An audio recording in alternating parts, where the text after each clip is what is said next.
Hello everyone, welcome to the mobile arena. Today, the app that I'm going to review is on both Android and iOS. I've decided to start choosing applications like that so that I don't have to cater to only iOS or Android users. The app that I'm going to review today is Ski Safari, hence the reason why I'm holding it in the landscape mode.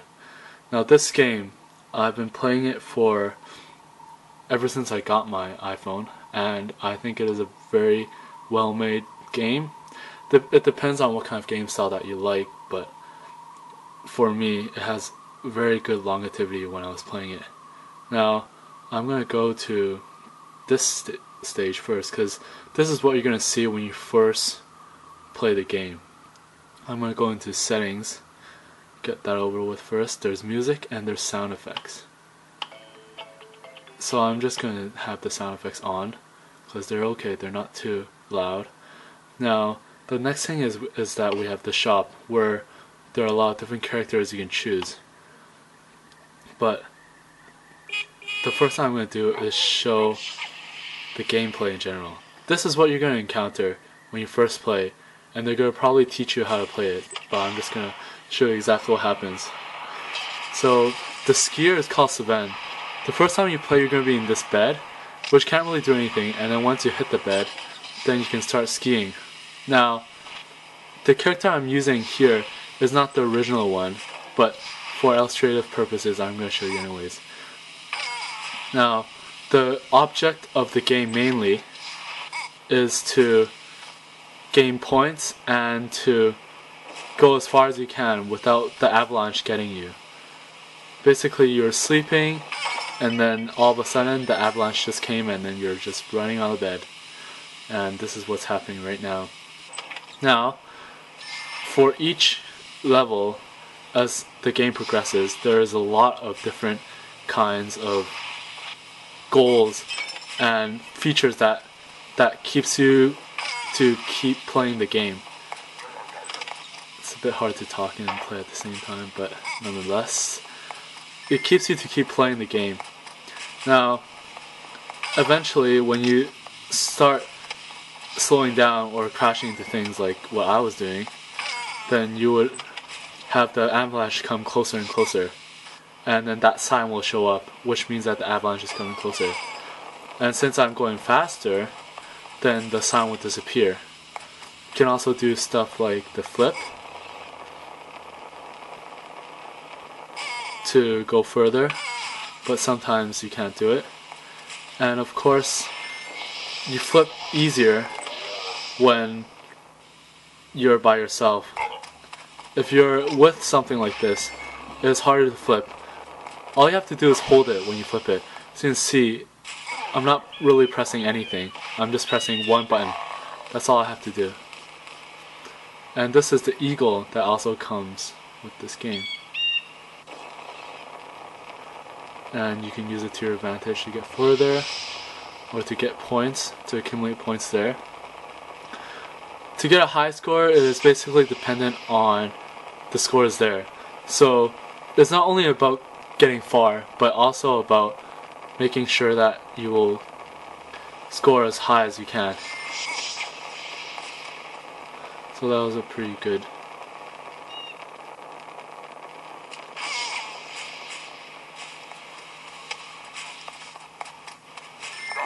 So what I just did there got me a bit further from the landslide. Now I'm going to start talking about some of the main carriers that carry you around. The first thing you're going to encounter the most is the penguin, and even though it's the first thing, I actually like it very much. This game is basically a physics kind of game, a little bit like Tiny Wings, but keep in mind, a lot of people compare this game to Tiny Wings, but it's a lot different in that there's a lot more features, as you can already tell. And the next thing is the Yeti, which is this green guy. And the first time he's running, but then if he hits something, which is very likely since he's running, then he will be lying down like this. For him, you can also flip so you can earn points. Now we have the eagle,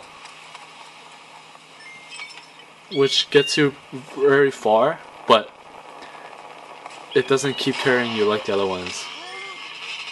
So I've set the eagle, the penguin, and the yeti. So now, as you can see, this is the snowmobile. And the snowmobile is probably the fastest and the thing that will get you to the farthest. As I've seen for a lot of videos out there showing the high score, the person is always using the snowmobile. Now when the avalanche is coming closer and closer, there are a few ways you can do to avoid it. The main thing is to get something like a snowmobile, so then you will be faster and the avalanche won't catch up to you. But if you were like me earlier and I saw the sign, then I would start doing flips, because when you do flips, your combo counter increases. And then you gain some speed. And there's the avalanche now. You can also ride the clouds, but I guess that was to my disadvantage. And then after, if you get a high score, it'll show you exactly how far you went up. Now, the main thing that keeps you playing over and over is the achievements, which is right here. Right now I'm at Flying Fox, which is took me a month, and I've been playing like constantly. Took me a while, and what I like is that it keeps you playing over and over. And what they do is not only does it keep track and make you want to keep playing, but it also has different starters that you can play. So we have the penguin, yeti, the eagle, the snowmobile, the wolf, which wasn't featured here, but it is actually found here, Howling Hills, which is another stage, and we also have the rocket. For demonstrative purposes, I'm going to use the rocket in Howling Hills just to show you the rocket and the wolves in one run. So, in all seriousness, the rocket is actually it's more like a gimmick, I would say.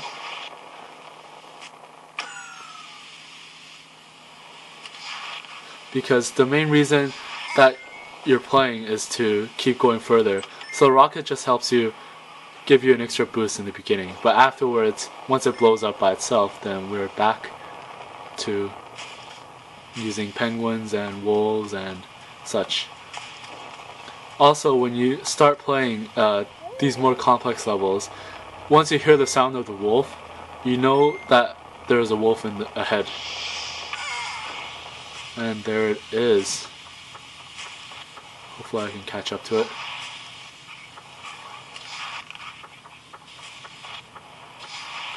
I should catch up to it soon, otherwise the avalanche is going to get me. And similar to the wolf, similar to the snowmobile and the yeti, it can carry other animals, which is quite useful. And there's also 3 types of boost, which I've shown you. And you can get boost by several ways.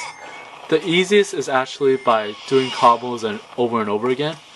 But another way you can do it is by doing flips. But if you want to get to the blue boost, then the only way is to use aerodynamics and to get a nice gliding motion, which at that point you will turn into a different color boost. Yep. Oh, and there we go. Now, in order to keep leveling up and playing and unlocking these, you have to do some achievements. These achievements range from a lot of different types. Right now, I have this boost into 10 ice ponds as Hero 7 and 8 to go. Hero Seven is this guy. We start off with Seven just in his normal clothes, but since some of the stars that I need to get requires using different characters, I'm forced to buy it. As you will see here, it says jump 99 times as Bunny 7, 99 to go. This means that in order to keep ranking up, I have to buy Bunny 7, which I find to be one of the downfalls of the game. Not because the coins I can earn it from playing the game, but I just find that it would be better if the achievements didn't require me to randomly buy other characters. Now, this is the next feature for this style of game, which I find to be quite entertaining as well. We have Monster Mountain and the North Pole, and the brilliance of this is that the game mechanics are around the same, and they replace a bit of the characters. So instead of a penguin, you have a hand, a Frankenstein, a bat, and a toboggan. And the wolf is still there. And instead of the rocket, you have a nice motorcycle. But it still functions the same. These levels have to be bought, and there's also achievements that need to be unlocked by using these levels. So if you don't buy these levels, then you'll be stuck at the rank that you were at before. So right now I'm at Flying Fox. As you can see here, there's still one more that I haven't unlocked as a starting animal. I'm trying to get that, but I have to buy Bunny Savannah, I have to boost into 10 ice ponds, all these things. I'm just going to show you the other two levels. Out of all of these, the best is probably the bat as a starting, if you want to get far. But personally, I'm a big fan of the penguin, which here is actually the hand.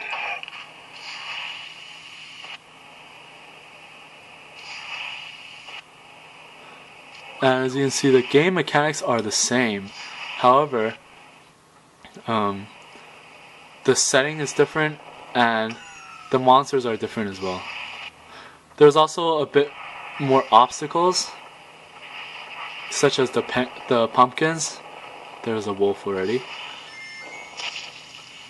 And you still get extra points for running into things.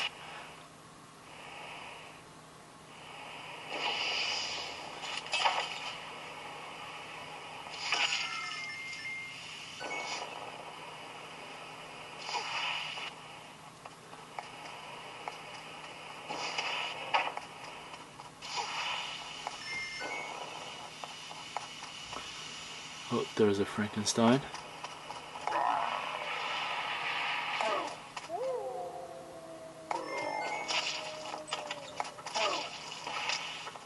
There's also tombstones.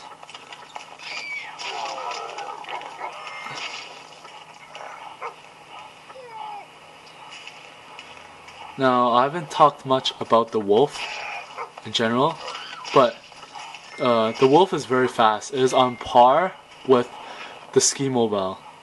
So, meaning that if you were getting chased by the avalanche, using the wolf to get away would help you. But one thing about the wolf is that it doesn't have as much air compared to the toboggan or the sled.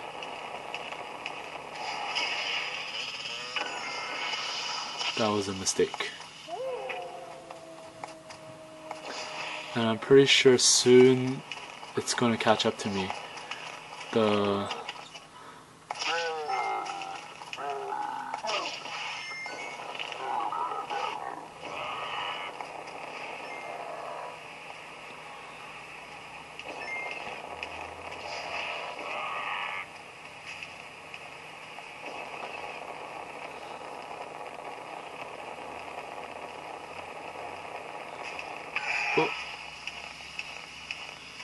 That happens sometimes. Oh.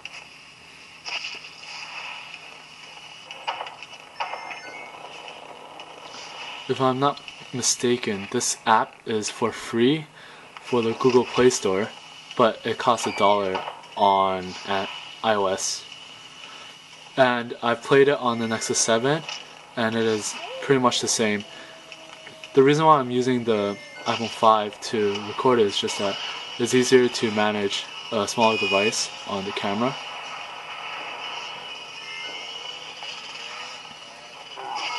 For the Android users right out there, I'm going to provide an APK file for you guys to use.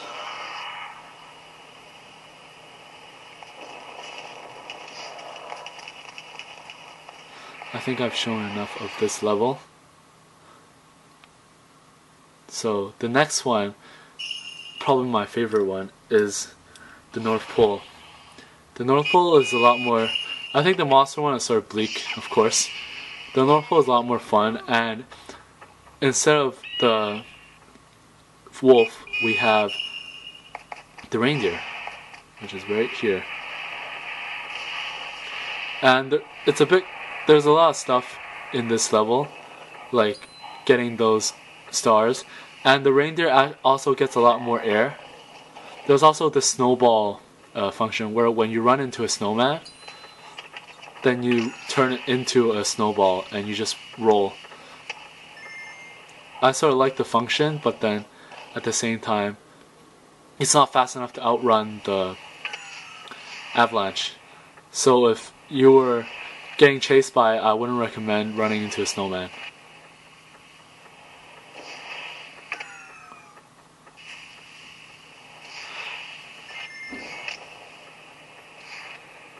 There's also presents that are in the little clouds there. Those presents give you extra coins, like 75, which is a lot, because it takes a lot of levels to accumulate points.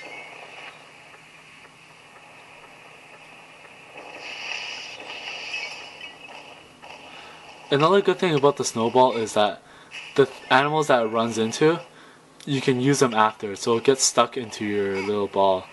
As you can see, I'm using the little penguin that I ran into earlier.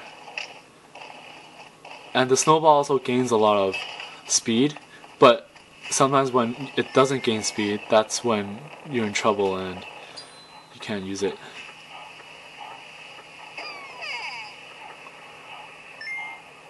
Some people are confused about how to get good air. You have to make sure that you're keeping the animal pointing at a nice angle towards the ground. So it can't be too straight, but it can't be too pointing directly down as well. I actually find this level to be pretty fun compared to the Halloween one.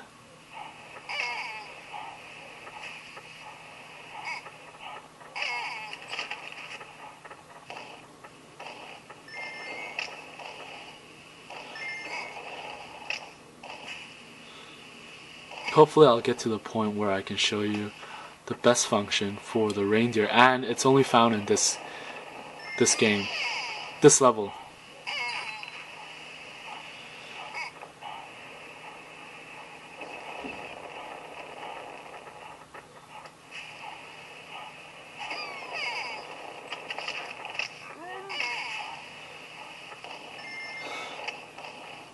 And for the reindeer and the wolf, it can taxi 2 penguins, but if you run into a yeti, then it will taxi the yeti and drop the penguin instead.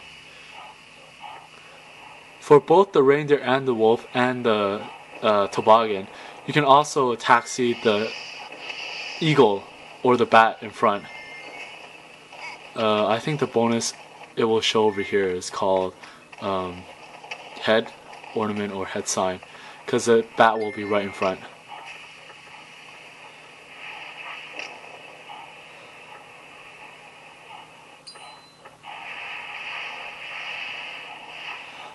For this level, there are various challenges that they want you to complete. For example, it would be to touch the treetop stars for 10. That would be an example of one of them. Another one may be to carry a full house, meaning that when you're using the reindeer, you're carrying